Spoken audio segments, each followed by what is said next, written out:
आज हम डिस्कस करेंगे एक इम्पोर्टेंट लीगल टॉपिक के बारे में जो है आईपीसी का सेक्शन 34।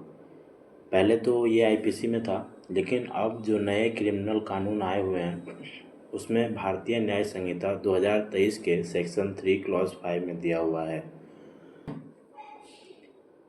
हम इस कंसेप्ट को सिंपल वे में समझेंगे और इम्पोर्टेंट केस लॉज भी देखेंगे।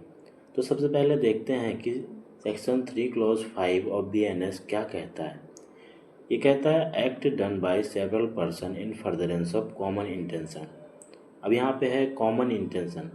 कॉमन इंटेंशन का मतलब है कि एक सामान्य इरादे से, मतलब दो या दो से अधिक लोग कोई ऐसा एक्ट करने जा रहे हैं जो कि इलीगल है और उन दोनों ने साथ में कॉमन इंटेंशन के साथ उस एक्ट को पूरा किया, तो उस एक्ट के लिए दोनों लोग जिम्मेदार माने जाएंगे।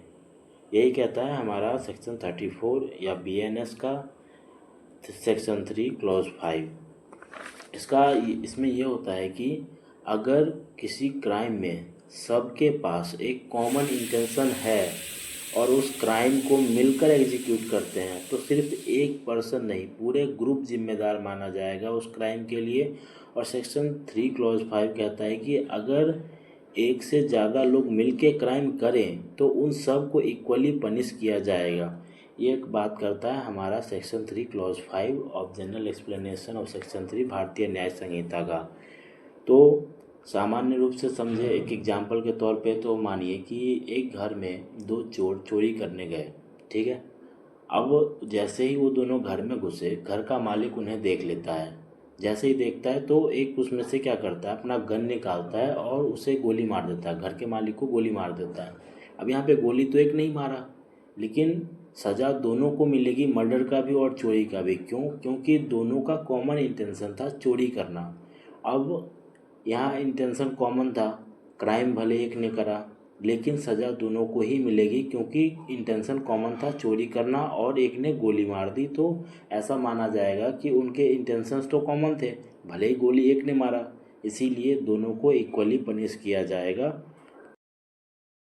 हम देखते हैं केस लॉज के बारे में। एक केस है Ram Naresh versus state of UP, जिसमें सुप्रीम कोर्ट ने क्लैरिफाई किया है कि जो शेयर इंटेंशन है वो काफ़ी है सेक्शन 34 को ऐड करने के लिए। और हमारा नेक्स्ट केस है Virendra Kumar Ghosh versus king emperor. इसको पोस्ट ऑफिस केस के नाम से भी जाना जाता है। इस केस में हुआ ये था कि तीन लोग जाते हैं पोस्ट ऑफिस में चोरी करने के इरादे से या लूट करने के इरादे से। तो तीन बंदे थे, एक गेट पे बैठ जाता है निरीक्षण के लिए और दो अंदर जाते हैं, पैसे की डिमांड करते हैं पोस्ट मास्टर से। पोस्ट मास्टर जब पैसे देने से मना करता है तो उनमें से एक क्या करता है, तो पोस्ट मास्टर को गोली मार देता है। अब जब गोली मार दिया तो उसकी वहीं पे मौत हो जाती है। वो लोग क्या करते हैं, चोरी मतलब पैसे लिए बगैर ही वहाँ से चले जाते हैं।